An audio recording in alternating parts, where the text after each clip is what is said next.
গরুটাকে বাঁশে বেঁধে খাল পেরিয়ে ভাগাড়ের দিকে নিয়ে যায় এবং ভাগাড়ে পৌঁছে নে নে এই এখানেই ফেলে দে, রাতে শিয়াল কুকুরে ছিঁড়ে ছিঁড়ে খাবে। কিরে গোপে, যাত্রাপালা কেমন লাগলো বল? খুব ভালো লেগেছে কাকা, কিন্তু সীতামা কি সত্যি সত্যি আগুনের উপর দিয়ে হাঁটছিল? আর হনুমান অত বড় পাহাড়টা কি করে তুলে আনলো? আরে পাগল, ওসব তো অভিনয়। বড় হ তখন বুঝবি।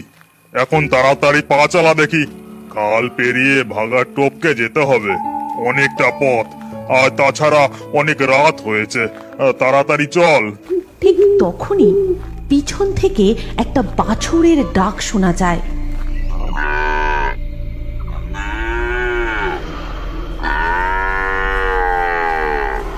সেই ডাক শুনে গোপে দাঁড়িয়ে যায় আর বলে, কাকা, পিছন থেকে একটা বাছুরের ডাক শোনা যাচ্ছে, চলো না ওকে আমরা ধরে বাড়িতে নিয়ে যাই, আমাদের গরুগুলোর সঙ্গে ওকে রেখে দেবো। আহা, তুই থামলি কেন? খবরদার, একদম পিছন ফিরে তাকাবি না। তুই তাড়াতাড়ি পা চালা। তারপর তারা দুজনে আবার হাঁটতে শুরু করে। নদীর খাল পার পেরিয়ে ভাগাড়ের উপর দিয়ে যাওয়ার সময় হঠাৎ তারা দেখে তাদের পাশ দিয়ে দুটো কলসি নিজে থেকেই গড়গড় করে গড়িয়ে যাচ্ছে। এদিকে ওই বাছুরটা একইভাবে ডেকে চলেছে।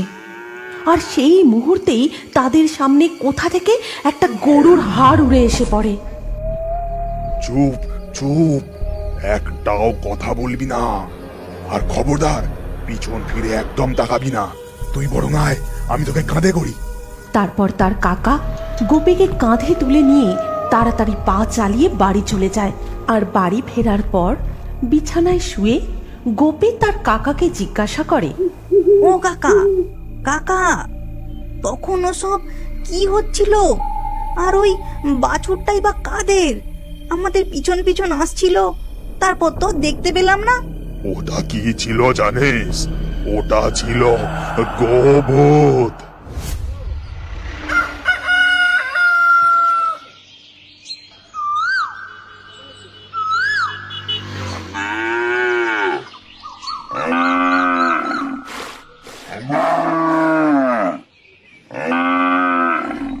তোর কি হয়েছে বলতো নিনাগাই? দিন দিন দুধের পরিমাণ এত কমে যাচ্ছে কেন? পিঠে দুখা না পড়লে দেখছি তোর হয় না। কি গো, তুমি দাঁড়িয়ে দাঁড়িয়ে দেখছো কি? দাও না ওকে দুটো ঘা। তারপর রামু গরুটাকে লাঠির বাড়ি খুব মারতে থাকে আর গরুটা কষ্টে করুণ স্বরে ডাকতে থাকে, আজ মাত্র এইটুকু দুধ দিলি? দেখ আজ আমি তোর কি দশা করি। আজ তোর খাওয়া বন্ধ, আর এই বাছুরটাকেও আজ কিচ্ছু খেতে দেবো না। কি গো, চলে এসো তুমি। রামু আর মালতী দুধের বালতি নিয়ে গোয়াল ঘর থেকে চলে যায়। নীনা গাই খুব কাঁদতে থাকে।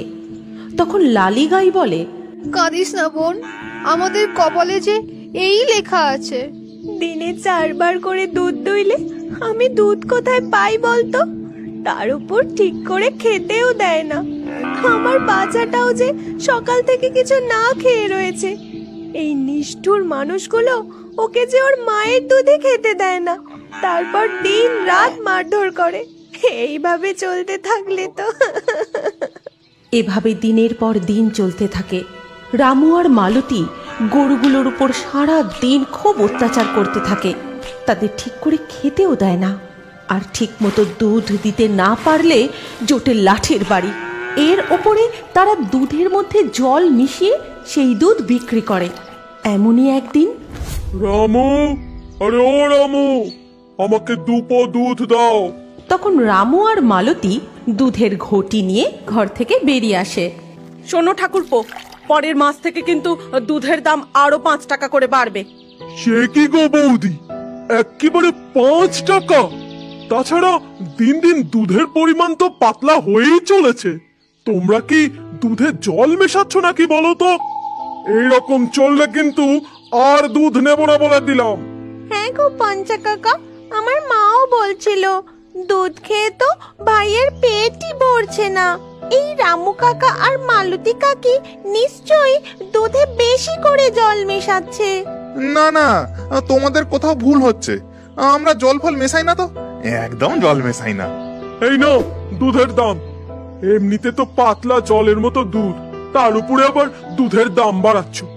আমরা না পরের মাস থেকে আর তোমার কাছ থেকে দুধ নেব না, অন্য জায়গা থেকে নেবো, বুঝলে? এই বলে তারা সেখান থেকে চলে যায়। তখন রামু বলে, দেখেছো তো গিন্নি, তোমাকে আমি বললাম এত জল মিশিও না, তুমি তো আমার কোনো কথাই শোনো না। চুপ করো তো।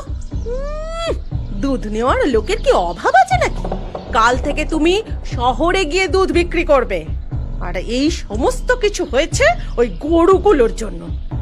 আজ তো এদের আমি মেরেই ফেলবো। সাথে সাথেই মালতী একটা লাঠি তুলে নিয়ে গরুগুলোকে খুব মারতে থাকে। তার সমস্ত রাগ গিয়ে পড়ে গরুগুলোর ওপর। প্রচন্ড মার খেয়ে নীনাগাই সেই রাতেই অসুস্থ হয়ে পড়ে এবং ভোর রাতের দিকে গরুটি মারা যায়। এরপর দিনের আলো ফুটলে, ও গিন্নি, গিন্নি, তাড়াতাড়ি দেখে যাও। কি হয়েছে কি? সাত সকালে এমন চেঁচিয়ে বাড়ি মাথায় করছো কেন? এই দেখো, গরুটা মনে হচ্ছে মরে গেছে। কালকে তুমি ওদেরকে অত না মারলেও পারতে। যাকে আপদ বিদে হয়েছে। এমনিতেও তো বেশি দুধ দিচ্ছিল না। যাও যাও, বেশি দেরি করো না। গ্রামের কিছু লোক নিয়ে গরুটাকে ভাগাড়ে ফেলে দিয়ে এসো। আমরা না হয় নতুন একটা গরু কিনে নেব। তারপর রামু গ্রামের লোকজন জোগাড় করে গরুটাকে বাঁশে বেঁধে খাল পেরিয়ে ভাগাড়ের দিকে নিয়ে যায় এবং ভাগাড়ে পৌঁছে, নে নে, এই এখানেই ফেলে দে, রাতে শিয়াল কুকুরে ছিঁড়ে ছিঁড়ে খাবে। রামো, তোর কি একটুও মায়া দয়া নেই নাকি? গরুটা কি এইভাবে, তোর কষ্ট হচ্ছে না? শোনো, আমারও তো মায়া দয়া নেই। এই ভাগাড়ের পচা গন্ধে আমার আর ভালো লাগছে না। চলো এখান থেকে, বাড়ি গিয়ে আমায় আবার শহরে যেতে হবে। এদিকে লালিগাই ও নীনাগাইয়ের বাছুরটা সারা দিন খুব কাঁদতে থাকে। এরপর ধীরে ধীরে রাত নেমে আসে। সেই দিনই রাত্রিবেলা রামু যখন শহর থেকে দুধ বিক্রি করে ভাগাড়ের পাশের পথ ধরে ফিরছিল,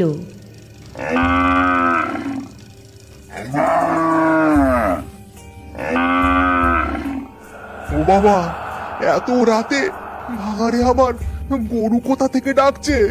রামু একটু এদিক ওদিক তাকাতেই দেখতে পায় একটা গাছের নিচে কালো মতো কি যেন একটা দাঁড়িয়ে আছে। আরে, ওই তো গরুটা। বাবা, এ তো পুরো সোনাই সোহাগা। আর গরু কে জানে, রাত্রেবেলা মনে হয় পালিয়ে এসেছে। যাই, আমি এটাকে ধরে নিয়ে বাড়ি যাই। আমাকে আর পয়সা খরচা করে নতুন গরু কিনতে হলো না। রামু সেই গরুটাকে সঙ্গে করে নিয়ে বাড়ি চলে আসে। তারপর গোয়ালে বেঁধে দিয়ে সে ঘরে চলে যায়।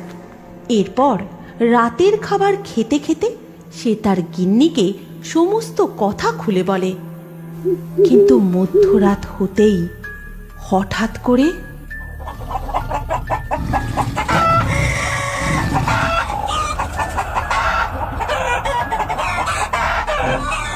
গিন্নি, শুনছো?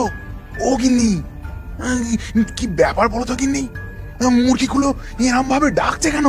ওরা নিজেদের মধ্যে ঝগড়া করছে মনে হয়। তুমি ঘুমো তো, কাল সকালে উঠে দেখা যাবে খন। পরের দিন সকালে উঠে তারা দেখে খামারে আর একটাও মুরগি নেই। শুধু এদিকে ওদিকে ছড়িয়ে পড়ে আছে অজস্র মুরগির পালক, আর জায়গাটা রক্তে ভেসে যাচ্ছে। হায় হায় হায়, কি সর্বনাশ হলো গো! আমাদের সব কটা মুরগিকে যে বামে খেয়ে গেছে। সেই দিনই সন্ধেবেলা রামু আর মালতী যখন দুধ দুইতে যায়, গিয়ে দেখে বাছুরটা লালিগাইয়ের দুধ খাচ্ছে।